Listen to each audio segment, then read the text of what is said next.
Good afternoon, ladies and gentlemen. Welcome to Life's a Drag. How are we doing there, Jason and Galvin? What up, JLo? How are you? I'm good, man. Welcome back. No, welcome back to you, sir. How are we feeling? Welcome back. Good. Look, we're testing out the new setup today. Galvin got a new computer. Got a new computer. You know, Heiner and I collectively decided that was actually at the root of my internet issues. So we'll find out. You know, remember last show we tested with my wife's computer, only had one issue. Her computer's like 3 years old. This computer is 4 days old now. You know? Right. In fact, we're actually using the computer's camera, something I couldn't do before. Aha. Did you get yourself an Apple or Oh yeah. It's a new MacBook Pro. Yes, new MacBook Pro. Very exciting. And we'll see. It turns out it very well could have been my computer because I didn't even realize this, but JLo, did you know that 2013 was a long time ago? My old one, I upgraded this year, and my other one was from 2014. Yeah. It turns out that in the world of computers, it's even older than you think it is. You know, right? That's it's like 79 in dog year. Yeah, something like that. But anyways, good. Well, I'm glad you got yourself a new computer. Welcome, everybody. If you were just tuning in from WFO, welcome. If you're just a fan of ours, thank you very much for being a fan. Like and share on our subscribe to our YouTube channel. Feel free. That's where you can see most of all our fun stuff. Yeah, we're getting ready. Memphis wants to go racing. I want to go racing. I want to go racing. Hey, I got a question for you, Jason Galvin, before we get into all this racing talk. Yeah, I got an answer. Did you watch a copious amount of the Olympic Games, the 33rd Olympiad? Yeah, I love the Olympics. Covered it when I worked for NBC and news. Didn't get to go, but when they were down in Rio, was part of a deal with Nexstar as being like the kind of on the ground here in the States guy is one of them. So I've loved the Olympics my entire life. I think the Olympics are like one of the greatest events mankind has ever come up with, like not just athletically. I have always loved it. I have so much respect for what many of those people do. And I love that now in the social media era, it's created stars out of people like the dude from Turkey in the air pistol competition. Oh my God. How great was that? All right. So let's go through this. What was your favorite event? Number one. Well, I'm asking like what event did I enjoy the result of and everything the most, or like just like what? Okay. Can I tell you what actually I found riveting that I don't think enough people watched? The gold medal match of men's archery.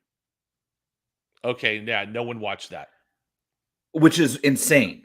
Because first off, like I think archery is way more impressive than the shooting events. Okay. Right. Like all the shit they wear and like air pistol or air rifle now and stuff. I mean, these guys have suits on that make a top fuel dragster look cheap. You know, like get out of here with that, right? But like archery, like the bows are created a certain way or whatever, but like you're still holding a bow and shooting an arrow 50 yards or meters or whatever the hell it is. And the final round was this dude from South Korea against Brady Ellison, who is like the one archer name I've ever heard of. He's an American, and it came down. They play like a best of 5 set, right? So think of it like volleyball or tennis, right? It's like a 5-game or match is 3 arrows, right? And so it's the best of the 3 arrows, total score, and you get a bullseye. It's 10, and you know how the rings work, right? So Ellison wins the first, the South Korean wins the next 2, Ellison wins the 4th. So we're into the 5th and final round. South Korean goes first, bullseye. American goes, bullseye. South Korean's second shot, bullseye. American, bullseye. South Korean's third shot, bullseye. American, bullseye. So now we've reached the end of the game, tied. Each archer has hit the bullseye on every shot in the gold medal winning, 3 arrow set. Right. And the tiebreaker for this shit is 1 arrow, JLo. 1 arrow. 1 arrow. 1 arrow closest to the center. It's not even about score. And the South Korean won it by like 6 centimeters or something. Wow. And it was really cool. He was really humble when he won. He grabbed the American. They grabbed both their coaches. Really, really cool deal. So anyways, I just like, to me, that because it was so like obscure compared to the rest of the stuff. I mean, like I am a sucker for track and field. The men's 100 I got hyped for. I got my 5-year-old into it. He went crazy when Noah Lyles won. He ran around the house, "Go USA!" So that was really cool. Right. We fostered the America hell yeah moments with the 5-year-old here. That's ingrained in him forever. That's awesome. But yeah, that was me. What about you? My favorite moment of the Olympics, I did love the turkey guy shooting. That guy was just unmatched. But the women's rugby bronze medal for the U.S., the way they won that, I don't know if you saw that. The way they won that, it was like last second. Yes, they were all the way down in their end, and this girl just broke a tackle and just ran the entire field to get the bronze medal, which we've never won a medal in that sport ever. The men's water polo finale. I think we got the bronze in that. Did you see that? It came down to a shootout, like a sudden death shootout, like soccer. That's awesome. And we went perfect in the shootout round. Which, by the way, a shootout in water polo is wild. Like that is wild. Things I don't ever want to be in life. A goalie in water polo. No, forget water polo. That's too much. The worst moment of the Olympics. What was your worst moment of the Olympics? I've got mine. Is it Childs getting the bronze stripped away after? But that did suck. The worst moment of the entire Olympic Games. Ready? The breakdancing is ridiculous. Women's breakdancing. The girl from Australia. That was the absolute worst display of anything I've ever seen in my entire life. And that was that was just such garbage. That woman was terrible. And she's been like just lambasted on social media. Thank God, because and we're not even doing breakdance. Not even though that's a sport, but in LA we're bringing flag football in. What do you think about that? I'm actually curious to watch that. Honestly, I'll be interested to see how they pick the teams out in that. But I love football. You know that. I'm pumped. Football season's back. I watched my 49er preseason game while sitting on the beach in Long Beach, like not even a mile from where they did all the concert stuff and closing ceremonies. By the way, which was kind of cool. What did you think about Tom Cruise coming in and doing that whole thing? Taking the flag? It was cool. Yeah, it was cool. It was all cool. I'm so it's all cool. I'm so non-Tom Cruise. It's not. Oh, see, I'm a Tom Cruise guy. So listen, dude. Top Gun and Days of Thunder are my two favorite movies. Listen, I love those movies, but Tom Cruise just thinks he's Tom Cruise, and he is Tom Cruise. JLo, that's how that works. In fact, weird thing about that. I know. So. I don't like it. I don't like all the. He's just so. I'm Tom Cruise. Let's go run through a mountain or something. Anyways, saw the Foo Fighters Friday night. By the way, if you've never seen the Foo Fighters, you should go see the Foo Fighters. Did he bring some little kid up on stage to play guitar? No. It was their first show back in LA since like the Taylor Hawkins tribute concert deal, whatever, a month after he died was one thing. But like it was their first like real show back. And so I kind of got the impression they just wanted to get through it. Which they did. There was some like pretty emotional moments in there. The Sunday show, he had his daughter Violet come out and he had one of Taylor's sons come out and play. So like that would have been cool to be at. I didn't get to go to that one, but yeah, you know. It was that's cool. Good. You live a life, man. I like how you and your wife's almost ready to give birth to a second child, and you guys are just out there living life, man. I love it. Good for you. Well, she's on timeout from here on out. I think that was like her last great hurrah was to go see the Foo Fighters. Listen, we bought those tickets before we even had an inclination of having another kid. It was me and her and a couple other family members, so that was cool. But that's good though, man. Your wife's a trooper. Forget about it. My wife is 8 months pregnant. She'd be like, I'm not going anywhere for now. She is. Just so that we don't overlook this, I saw Justin's comment here asking about Alan, and I think like Joe has probably said several times on a show that Alan is healthy. And I think every one of us, I believe, have communicated with him in that regard, and that's what we've got. Like Alan is dealing with Alan things. You know, and Alan's ready to you know share the subject, then he will, and maybe he won't. And I appreciate that. Galvin. Not just me. I appreciate that, but Joe has been in the booth as well and has done a phenomenal job. And you know, I don't have any answers otherwise. I think that Joe has said the same thing. But now Alan is healthy. I can tell you that much. Yeah. We have no idea. He's just doing his thing, I guess. So, but yeah, like Jason said, when we're ready to find out, we'll all find out all together probably. So I have a theory that he's just finishing the funny car. You know, he's talked about that darn funny car for so long. You know, listen, man, it takes time. You got to take time to do. It's like Joe, like you know, at some point here, Joe's going to disappear for like 3 months, and then when he comes back, Project Pontiac's actually going to be done. Yeah. I talked to him the other day, and he's like, "Yeah, I got to do this car thing." I'm like, "No." He was like, "I got so much to do." I'm like, "Well, when are you going to do it? Let's go." And he was like, December. Yeah, exactly. We got like 2 off weeks the rest of the year. Like we're like on the move now. Well, that's what I told Joe. I was like, "Man, I'm like this whole. I had one race in August, or in July, and it was only Sonoma. I missed Seattle, so I missed like the Western Swing, and but it was like Norwalk and then Sonoma. So I'm kind of jonesing to get back out and get on the road and get to Brainerd, man. Well, we will see you on Thursday. Yeah, right? You come in Friday. No, I come in Thursday. Thursday, okay. Oh, it's Indy. You're not coming in until Friday, right? No, I come in Thursday on Indy too. Oh, really? Yeah, just because I got to do the Yes program. That starts back up. Oh, that's right. Yes. But you're coming in on Wednesday. It does. You're coming Wednesday. I'll be in Brainerd on Wednesday.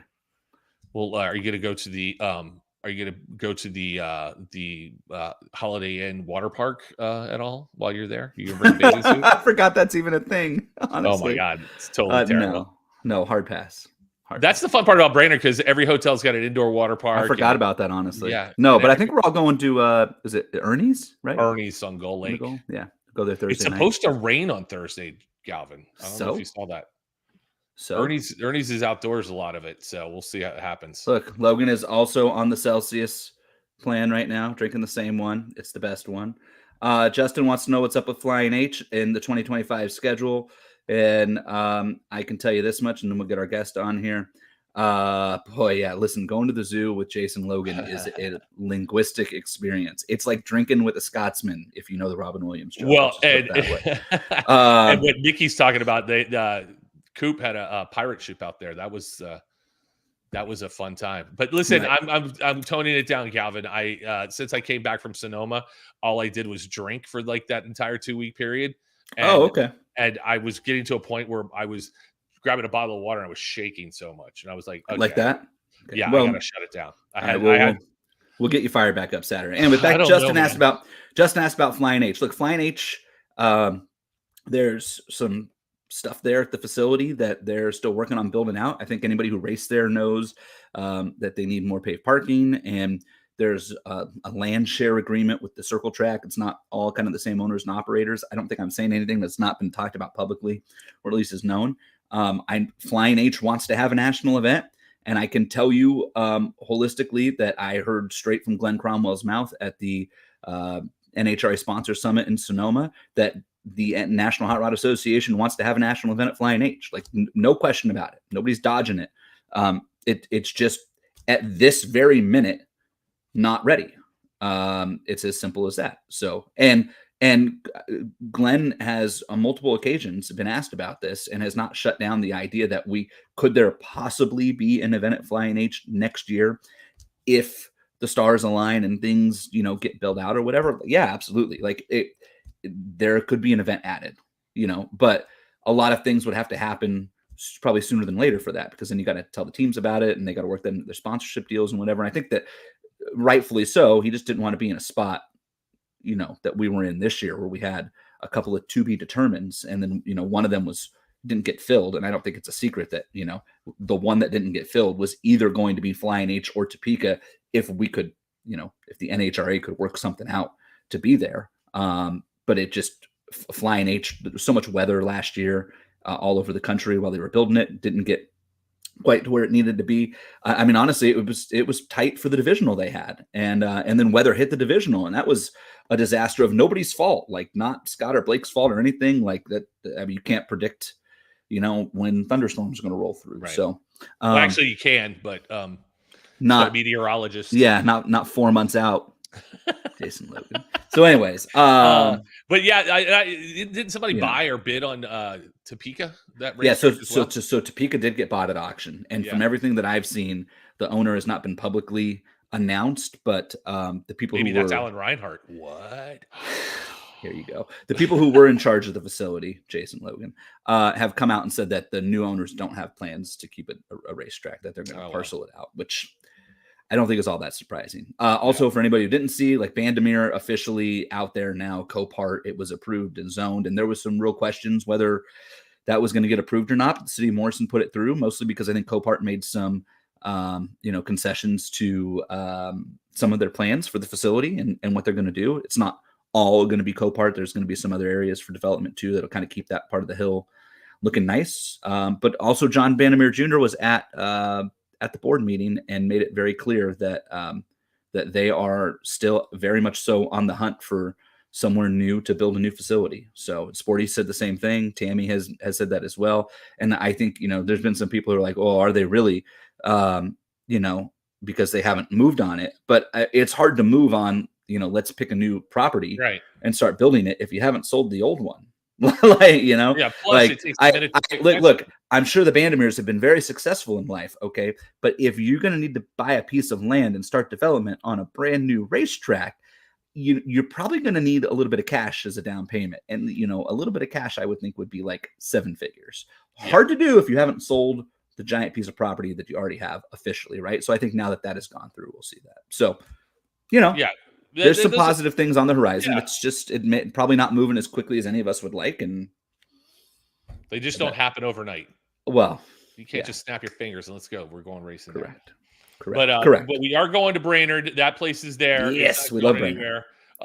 Brainerd is one of the, I was watching Joe's show today and he was talking to Erica and talking about how this is like kind of like a fun race. It's not so like, high strung and you're like dying to get out there before it's the ease into Indy. You're kind of it's a party atmosphere. Like people in the zoo. There's some people that never even come look at a race car. They just go out there and camp and drink and have fun for the week. But yeah, we're gonna go racing. Isn't that what we're gonna go do, or do we have to work? We got to work a little bit. You more than me, but are we sure about that? Listen, we don't have Pro Stock Motorcycle there, which I just realized last week. And that means that's one less autograph session you have to host. And it's one less round of Too Fast, Too Tasty. It's one less round of Pro Session. So it's a more laid back race. The weather's supposed to be fantastic this weekend. I'm excited, man. I'm excited to drive from Minneapolis for like 3 hours away. Dude, that's the best. Listen, I land at 11 p.m. Wednesday night. So. Oh, that's the worst. Well, it's JJ's first day of school, kindergarten on Wednesday. So I wasn't going to miss that. Yeah. So take him to school, pick him up. Then we'll drive down to LAX. But I will tell you, perks of taking the afternoon flight here, JLo. Guess who got skipped right over Comfort Plus and into first class? Nice. Hard part about taking summer flights from the East Coast to the West Coast is there's thunderstorms that you say you can't predict that just pop up. And you deal with thunderstorms and like Joe and I are on the same flight. We get in at like 3:15 at like on Thursday. Listen, and this is Nicole telling me to stay in Minneapolis Wednesday, not to drive to Brainerd that late. You know what the problem with that is I think we have race cars on the track at 8 a.m. Thursday. Yeah, and I ain't getting up at 4 a.m. to drive to Brainerd. No. I'll be all right. Remember, I'm coming from California, so it won't really be that late. It'll be. Yeah, but that drive is rough. There's no. I know, but it'll be 8 o'clock for me. It'll be fine. Listen, I live in Bakersfield. You think there's any light up here when you drive from here to LA at night? That's true. All right, you're all right. Let's get to our guest. We made him sit here and listen to us ramble enough. He's intently staring at a computer, which I think he's gotten up 3 times, and I was like, let's go to him now. No, he's building his setups for this weekend. Ladies and gentlemen, he is the crew chief of Paulie's Nitro Funny Car, coming off their first final round in Seattle a couple weeks ago. Very exciting and battling for a top 10 spot in the countdown. It's 2-time alcohol funny car world champion Jonnie Lindberg. What's up, guys? What's up, Johnny? How are you? Good. How you feeling about this weekend? I'm excited. It's a lot of Brainerd is always fun. It can be too much fun sometimes. I heard. I've never done that myself. Yeah, exactly. Sure, me either. But no, it's some important points here. Because we're battling for the top 10 spot, of course. So the guys just left the shop like 2 hours ago and heading up there. But I think we're ready and we have a pretty good race car right now. At what point? Sorry. I was just saying. I was sorry, Jason Galvin. I was saying you're number 8 right now, right? You guys are sitting in the 8th spot. Yeah, we're number 8, but I think it's only like one round, so we can be kicked out pretty easy too.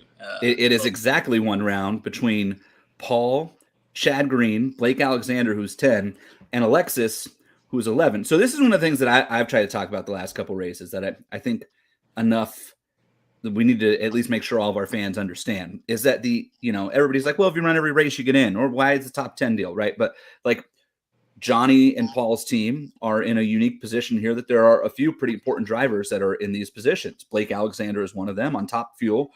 Jasmine Salinas is one of them, and Brittany Force is one of them. And that if you don't make at least one qualifying attempt at every event, then you must be top 10 to be countdown eligible. And so that's where Paul's team is kind of in this situation where you guys are basically in defense mode here. And this weekend could be a big deal. If you go 3 or 4 rounds this weekend, it puts a lot of, maybe takes a lot of pressure off heading into the U.S. Nationals. Yes, exactly. Since we skipped one race this year, we need to be in top 10 to even have a chance to compete, for a championship and all that. And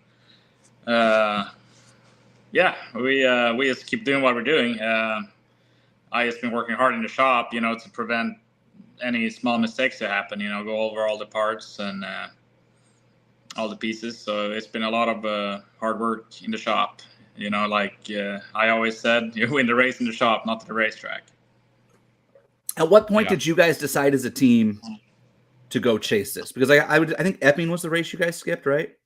So we started doing pretty good pretty early in the season. We qualified in the top halves a lot.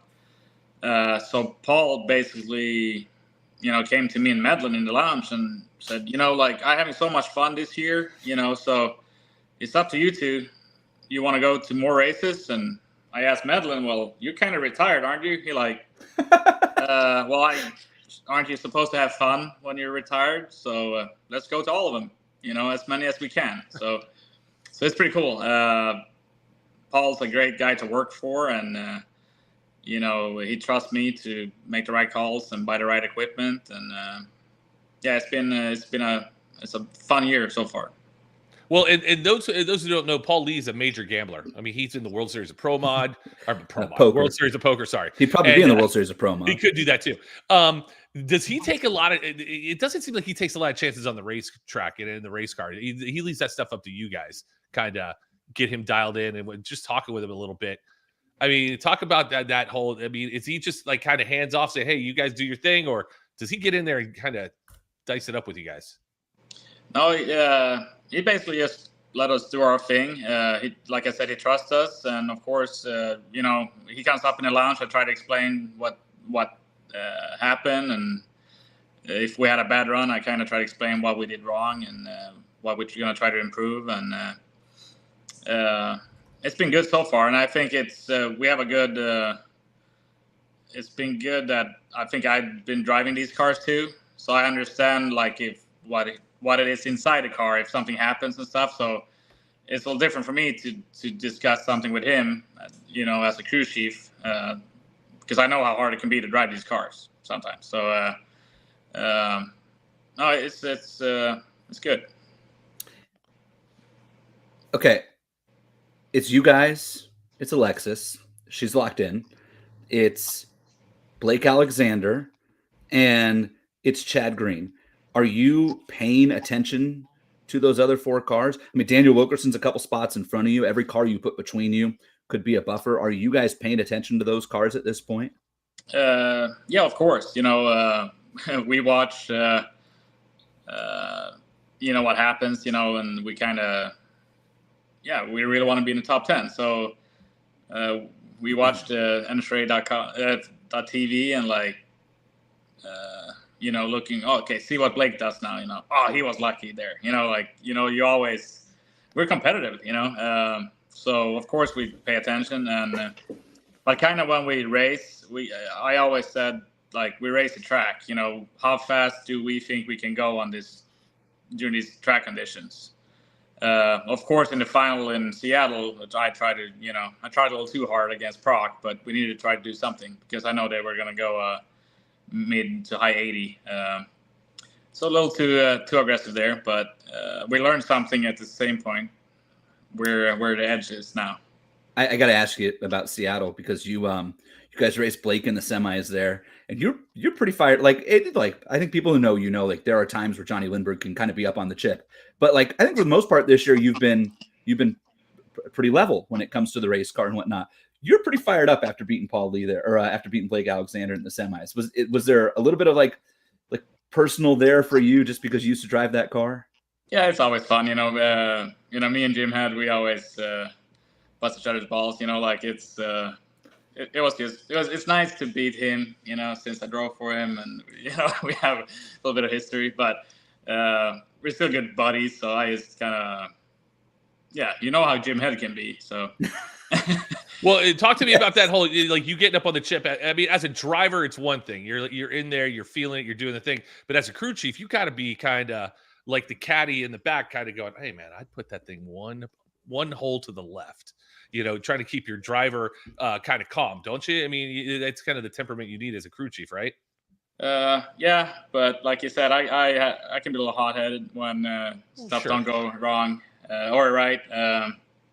It's probably some stories out there on the starting line if somebody else in the other lane just does something that I don't like, and but so we should be watching. I get fired up pretty easy, but I kind of calm down pretty quick too. So we should be watching your reactions on the starting line to see how fired up you get, because that's always fun to watch people get just wound up. Yeah, yes, probably not. All right, I won't. I won't do like this. You can probably, if you go and ask Brian and Mindy Haug, they probably have a lot of stories to tell. Because I worked for them for 5 years, and I calmed down a little bit now when I started working for them, and when I drove myself my alcohol car, I was pretty fired up. But I'm just competitive, I think you need to. I didn't move here from Sweden to go and just have fun. I came here to win races, and a lot of people, they think I'm cocky, but like I don't know, I'm just there. I'm pretty serious when I'm on a racetrack, but I'm kind of fun and laid back when we're not racing, I guess. Sure. I mean, you are a two-time champion in the alcohol class, driving the race car. Is that will to compete on a full-time basis still there? Like, if presented with the opportunity tomorrow to get in a, let's call it competitive car, that's going to run a full season in funny car and Nitro funny car, would you be willing to jump back at it? Yeah, of course. I feel like I have some unfinished business driving a fuel car. And I'm not that old, I think. So hopefully one day I can be back in the seat. And like I always had a dream, like since my alcohol car, I drove and tuned. So that's kind of what I want to do in a fuel car.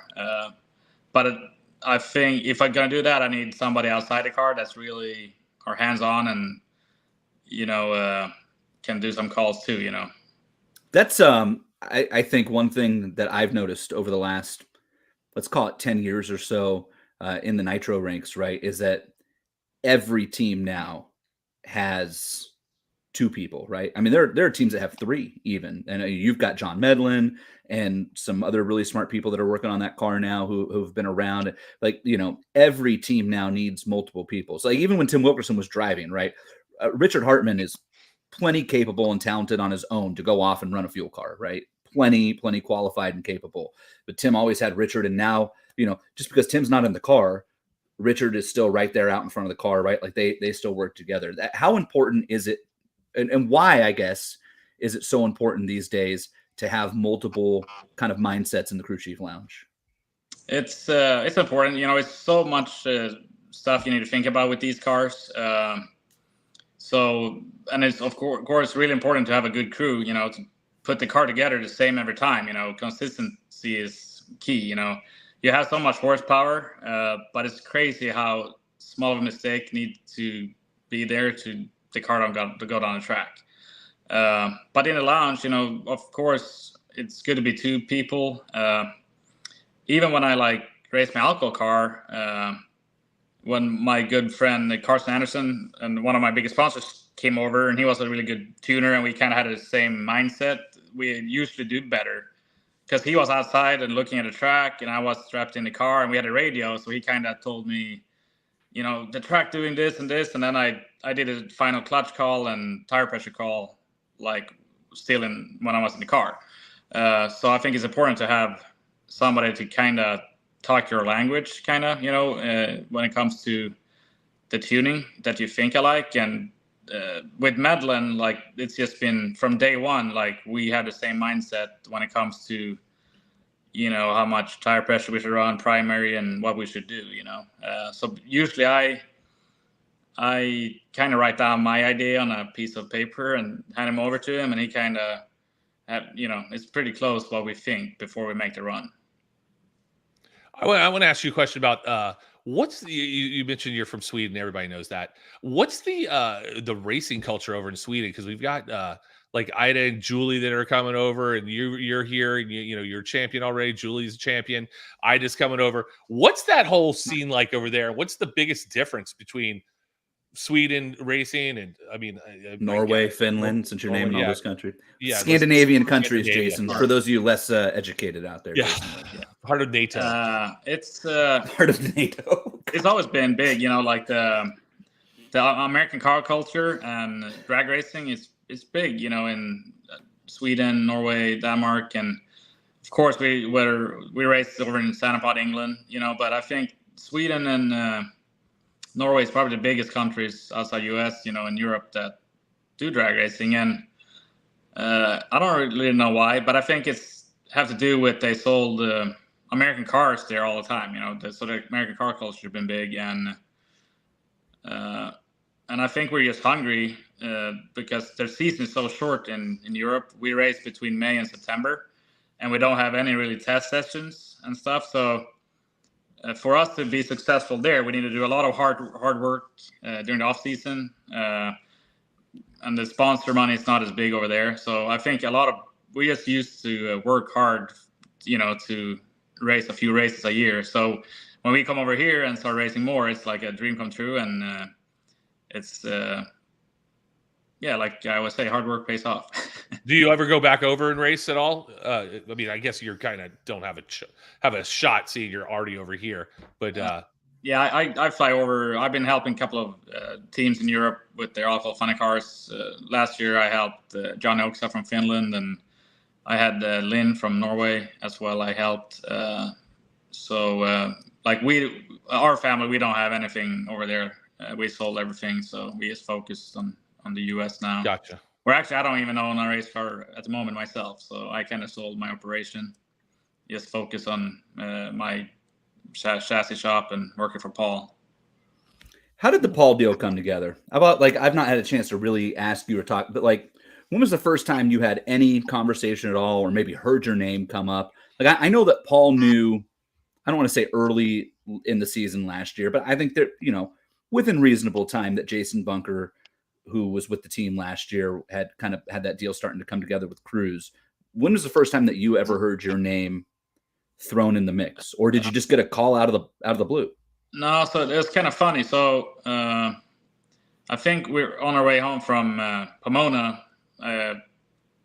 Krista Ballman was on the same flight, so she mentioned something like, you should give Paul a call, and I I always wanted to tune a fuel car. We start talking, and apparently I think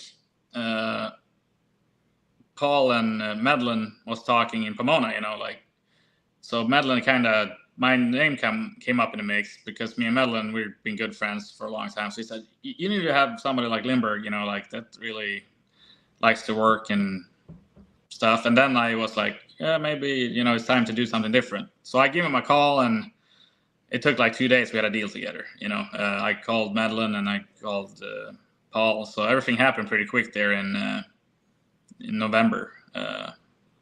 So I don't know. It might be meant to be. Timing. So we're giving Krista Baldwin the credit, is what I took from that. Okay, yeah, give her the credit. Krista's out there hustling for everybody. It's unbelievable. It's what she does. Yeah. Yeah, it's what she does. Her in the car a little bit more. Quit hustling for everybody else. How busy is the chassis shop these days? It's really busy, but I don't have time to work here since this crew chief job is. Is that where you're at right now? You're at your shop? Yeah, in my shop. Yeah. So I don't do any right now. I don't have real time to do full builds, but I do I help the cars that I have out there on the tracks. So I'm here building a rear tree for Brian Haug right now and a wheelie bar for Matty Gordon and stuff like that. But I kind of, when I took on this job with Paul, I kind of knew that I needed to focus on that. And since we have a pretty small team, we have like 4 full-time guys in the shop, and the rest has like 8, so I spend a lot of time over there, make sure the parts are right. And I'm still training the guys we have because they're pretty green. So I was there till like midnight last night building a short block for this weekend. And, you just need to, what the medal says, proper preparation, prevent poor performance or something, I like that. Yeah. That's pretty good. How many alcohol funny cars run your chassis? Like, I know Matty and I know Brian. You obviously tuned for Brian for a long time. Doug Gordon has long been a proponent of your race cars. How many other cars are out there that are yours? I think it's Mike Tishkunian has a car, and then what's that guy from Canada? Sipos? Stan Sipos. Okay, I didn't know that was a Lindberg car. Okay. Yeah, so that was Ruckman's old car that he bought, I think. Okay. So I think it's 4 cars right now competing with my chassis. So it's pretty cool when you see them out there, and they do pretty good. Especially, Brian Haug, since I worked for them for 5 years, and the Gordons. They were kind of cool that Gordon took a chance and me building a car for him, and they did pretty good out the gate. So that I got to sell a lot of cars. Oh yeah, really? So you don't say. Yeah, right. So do you go to school to learn how to do this, or is this just you growing up? Your whole family was part of this process, and you just picked it up as you went along? Yeah. So like growing up, my dad was always building like hot rods and show cars. So we went to a lot of car shows and stuff. He never raced himself, but we went to drag racing, and I watched it as a kid. And then, of course, I followed in his footsteps. But started with hot rods, and then my brother's, he's 6 years older than me, so he had his driver license first. So I was always the mechanic when he drove. And then we, I don't know how we got into drag racing, but we started street racing with old Nova, and then it just escalated. We started in Top Door Slammer, and then Pro Mod in Europe. But like funny cars always been close to my heart because I think I was 13 or 14 the first time I went with a friend of mine, Martin Lundqvist, in Sweden, and worked on his car. So I was kind of hooked from an early age on funny cars because they're pretty badass cars. That's a real race car. Yeah, right. Yeah, you could say that. All right, take me through the biggest differences, biggest learning curve that you had this year, going from tuning an alcohol car to a nitro car. Like obviously not your first time around a nitro car. You drove Jim's car. I'm sure that you learned a lot about it there. But like, what was the biggest adjustment that you had to make as far as, let's call it philosophy or style? It's the basics are the same, I guess. You look on wheel speed and all that, but of course the biggest thing is we don't have a transmission in the fuel car, so we kind of tire size is important, and then of course just the amount of parts you need, preparation in the shop. Like we don't really leave the shop with 8 sets of heads. When I raced my own car, I had like 3 sets, and I ran the same set all year. Here we changed it every run, and just the amount of work that goes into it. I could run my alcohol car with 3 people, and here we are almost 10. Of course, it's if you miss with the alcohol car a little bit, it's still going to go down the track, but a fuel car is going to smoke the tires probably. It's you need to think about every aspect of it. The tune-up and I don't know. I probably haven't thought about that question good enough, but let me ask you this one. Would it be fair to say that the Friday qualifying session this week at Brainerd is the most important day of the season for this team so far? Because there are 17 cars, and you surely don't want to go into Saturday being the 17th qualifier, knowing that missing the field would probably tank your opportunity to be in the top 10. No, of course, Friday is going to be important. We want to make a pretty good run on Q1, of course, and then Q2 we that's going to be the hero run. It's usually pretty good track conditions up there, so of course we want to qualify in the top 5. That's a goal. We've done it before, so I think we can do it again. And then try to make 4 good solid runs in qualifying and go into race day with just try to do what we've been doing and hope for some luck too. And of course we had to make it harder on you guys, so we're going to bring a car that was second in points back, and then we're going to stick a driver who's had no success at all in his life, and Jack Beckman behind the wheel of it. So I'm sure that car will especially come out. in Brainerd. I'm sure that car will come out and just mosey on down the racetrack. But a funny car's been brutal this year. It's been really tough. Yeah, it's been close racing, but when the class is tough, everybody wants to get better. So I think it's good racing and it's good for the fans. I think it's been tight racing. We've been on the short stick of that a couple of times, so I don't like that. But it is what it is. That makes me want to work harder and learn more and get the car a little faster. But like I said, Paul been a great guy to work for, and I call him like, hey, we need to update this, and he like, okay, get it, buy it, so yeah, I'm thankful that he want to spend some money this year, and I think that shows too, on the performance. I updated a lot of parts when I got there, even off the gate. I said, this is what we need and to make this program better, and it shows, I think. That's good that they listen to you guys. I mean, you're one of those young gun guys that, I keep hearing people saying, oh, we need more people to be crew chiefs. We got to keep, teach people how to do this stuff. But it's true. Yeah, no, it is. It's true, though. That was one of the things that I personally enjoyed the most when Jonnie got named crew chief of that car, because here was somebody that I don't know was necessarily on maybe the general public's radar, right? Like, I don't think everybody was sitting around with their, Rolodex of off-season, cars that needed new crew chiefs or assistant crew chiefs, and had Jonnie Lindberg on that list. For so long, Jonnie Lindberg was an alcohol guy, right? And you were working with Brian Howe and the Howes and have a great relationship with them. And I don't know that you were necessarily out there shopping your name around I hate my life, let me go find something new. So to your point, Jason, absolutely, this is exactly what we need. Right. And I know you want to get back in the car and or would love that opportunity again, but you're that wheelhouse of that age group of people that we need in this sport to take over for the the older generation, that still have some in the tank. Nothing against any of those guys, but because what are you? You're in your 30s, right? So you're still kind of moving and shaking. Yeah, I'm turning 35 this year. Yeah, so. He's younger than me. That's insane. I love it though. But you guys all give me crap for being the young guy. Yeah, but that's funny. People ask me so how do you know so much? But I started tuning cars when I was 15, so I have 20 years experience. Sure. That people really don't think about, since I've, they think I started when I was 25, but I actually started young thanks to my, brother and dad, and that. So, but yeah, I'm really thankful for this opportunity and to work with Madeline. He's such a great guy. He has so much knowledge, and yeah, he's a good person. We get along good, and yeah. Because you're younger, and I there's only so many different ways you can work around a car. Cars, the engine's the engine, and but because you're younger, you may have a different way to look at it than the Medlins of the world. Do you guys have a good relationship? Say, hey, listen, man, listen, old man, I don't think that's the way we should be doing this. Specifically like that, right? Yeah, or this guy's off his rocker. We should be doing it like this, and we're going to get more out of this and that.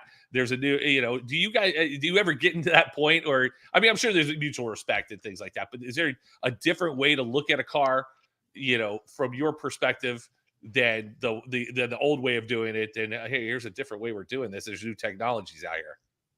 I don't know. I'm kind of old school, how I ran my alcohol car and everything. So I don't know. It's funny. We're kind of on the same page. Some stuff, of course, I maybe say and do different, but otherwise than that, I'm pretty old school. I do,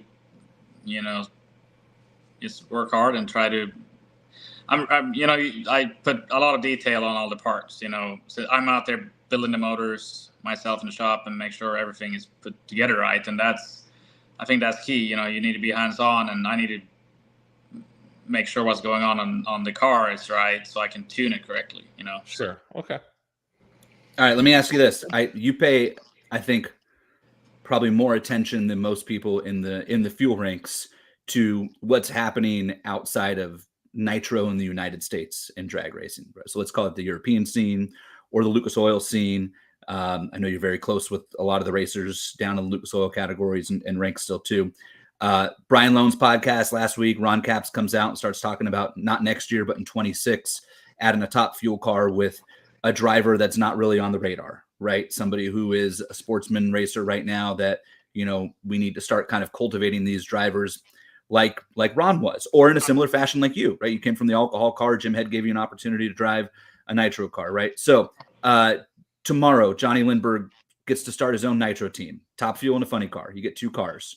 Who are the drivers that you're calling to drive those cars that are not currently professional drag racers? Like, I'll allow you to say Paul Lee would be my first pick. That's fine. Keep Boss Man happy. But you could tomorrow you could pick 2 drivers, top fuel and funny car. Well, I want to drive a funny car. Okay. Perfect. I don't know. That's a hard pick. It's so many good, talented drivers out there. Who are a couple people that pop into your mind? How about that? You don't have to pick 1 or 2, but who are some names that pop into your head? Drivers that should be pro drivers one day. Of course, I have Julie. She's out there pursuing her top fuel dream. And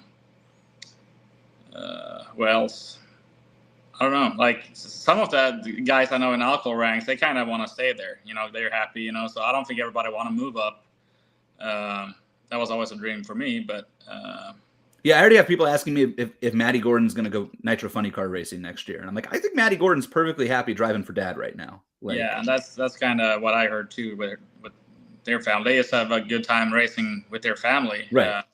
Like, now, if somebody calls her and Maddie's also like 19, right? So if somebody calls her in 4 years and says, "Here's a Nitro funny car or a top fuel car," is she gonna like run away from that? Like, I don't know. Like, Macy will probably tell her go. That way I can drive the funny car. Yeah, they're good drivers. Like Dylan Howe. Does Dylan Howe have any interest in driving Dad's funny car? I've never asked Dylan that. Do you know that? Yeah, like I know at first Dylan wanted to drive pro mods, but I don't think Mindy approved on that. So I think she approves on an alcohol funny car? I think so. First he wanted to drive alcohol dragster because Sean Cowie and them they're tight. But I think he's looking on the funny car now a little bit more than he was in the past. So that would be fun. That'd be cool to see a father-son duo for sure. That kid can drive the daylights out of a super comp car in a top dragster. Let me just tell you. They've been doing really good. I don't understand a thing about that type of racing, so I'm kind of clueless what's going on. As somebody who competes in that type of racing from time to time, let me just tell you that generally speaking, when round 1 of Super Comp comes around and I'm at a race, Dylan Howe is on my short list of drivers that I'm not exactly trying to pull up next to. So, but I think most of the country probably feels that way. Yeah. No, they're a great family, racing family. What do you think? Do you know Ida at all? Do you know her?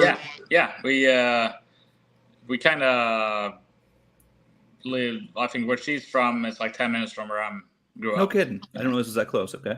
But then she moved to. She lives outside on an island, outside Sweden now. So, but yeah, we talk a lot in Europe, and I watch her racing her bike. It's just pretty cool. Like to see her on a 6-second street bike without a wheelie bar. So she's a real deal. I agree. I think I think people are going to be impressed with. Is she racing this weekend or next? This weekend. Okay. Yeah, so this weekend. First race this weekend for her. So I think she was good. She's a hard worker too.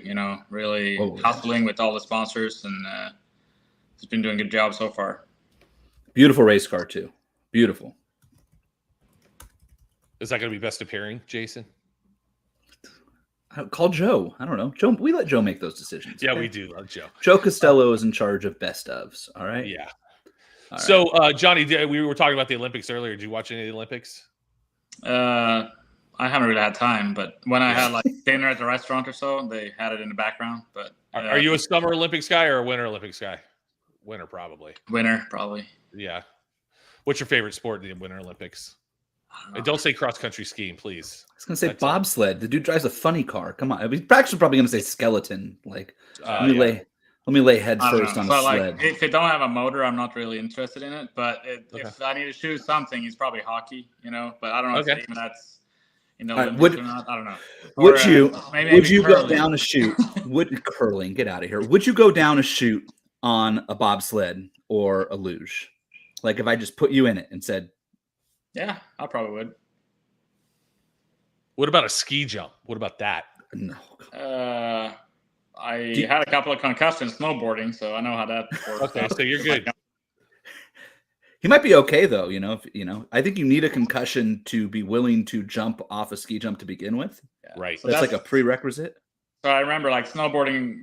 I snowboarded a lot in Sweden growing up. We had a slope right next to like 20 minutes from my house. So when we were growing up, like our generation, if you had a helmet, you were kind of, what's wrong with you? You're not cool at all, And then having snowboarded in like, 8 years, come up to the ski resort, me and my brother, everybody, we just had beanies on, think we're badass. Every single soul has a helmet. And of course, that weekend I crashed pretty hard and got a concussion. So now I wear a helmet too. So kids, wear a helmet. Safety. Wear your helmet. Wear your helmet. Justin wants to know where we're eating in Brainerd. Ernie's Thursday. I know that. Their food's good. Hopefully it don't rain on Thursday, because we're going to go out on the lake. Great. Yeah. See? I mean, that's what I'm saying. But look, if it rains, it rains. It's a little bit of water, Yeah, you're already in the lake. It's fine. Exactly. Are you going to ski on the lake or are you going to go fishing on the lake? Or are you just hanging out? Probably just hanging out. Yeah. What's the best? Yeah, what's the best track that you go to that you can do some hangout stuff on a Thursday before you get out there? What's the best one? It's probably Brainerd. Brainerd or Sonoma. I think that's the two. Because I kind of like Brainerd because it reminds me of Sweden. When you fly into Brainerd, it just looks like you're in Sweden basically with all the lakes and stuff. So interesting. Feels familiar, and it's a lot of crazy drunk people there too. So, yeah. Does that and that reminds you of Sweden? But then yes, I like Sonoma. That's a favorite track because my aunt used to live in Novato, so that kind of feels pretty special to race there. And then of course Pomona always feel like a home race for me. Because first time I shipped my car over, I had it in a shop in Orange. So I had, and then like my first win was in Pomona, and all the Swedes with the flags, always showed up to the Pomona with like 30, 40 people. So Pomona has always been a, fun place for me. And, just hang out at the Sheraton at the bar, at night, and just, I like my parents always flies in there, and I like it. The Sheridan at Pomona is yeah, that'll wound you. It's a scene. It'll wound you. See, so like going back to like nationalism and things like that. This whole summer, the Olympics, we had Copa America. Like I'm a huge soccer guy, and the Euros.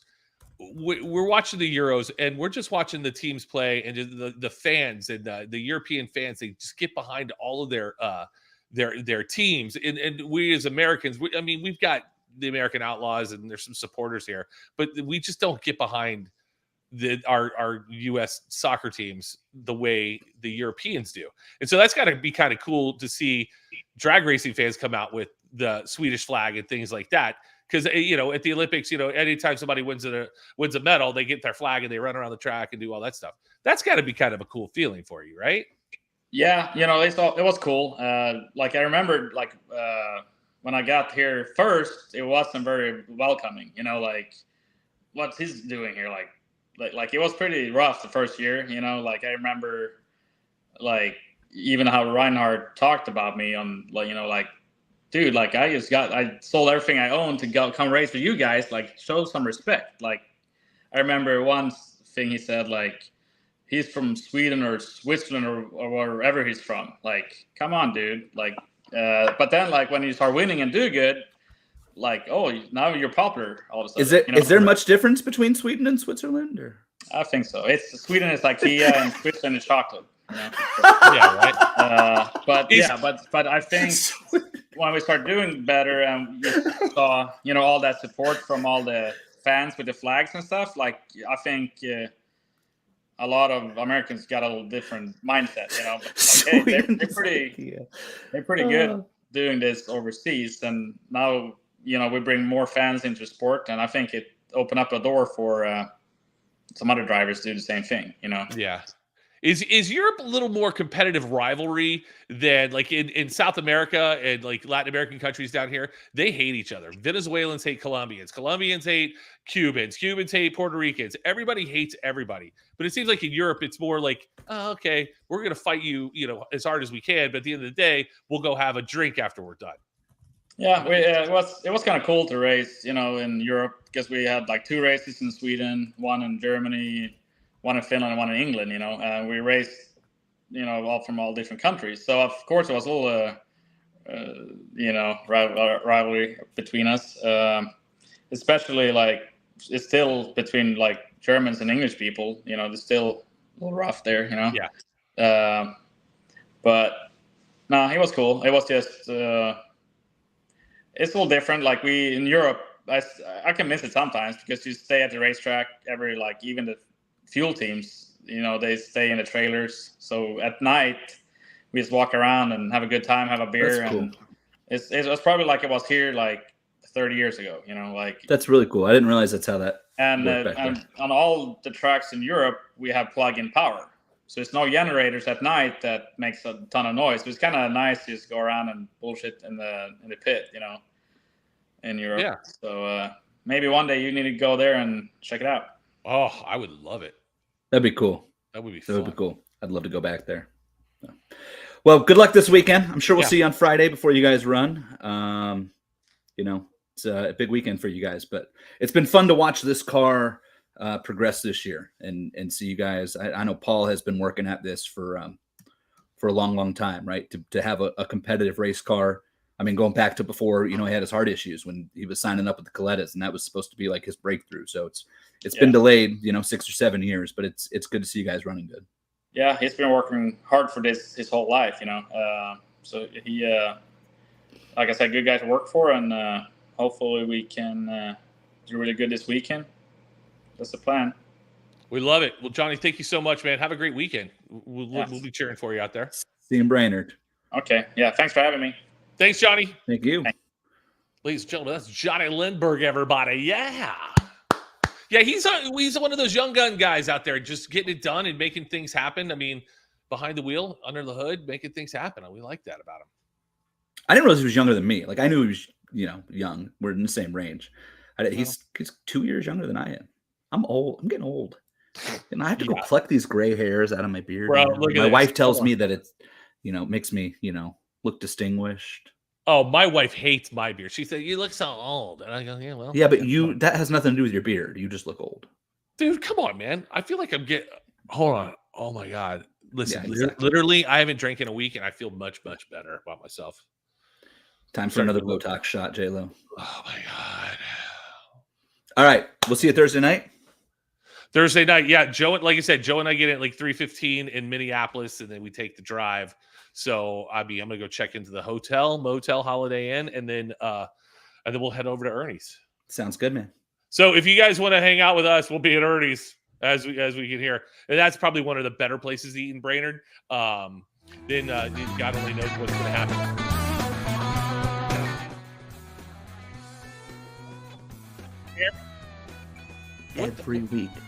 Every week.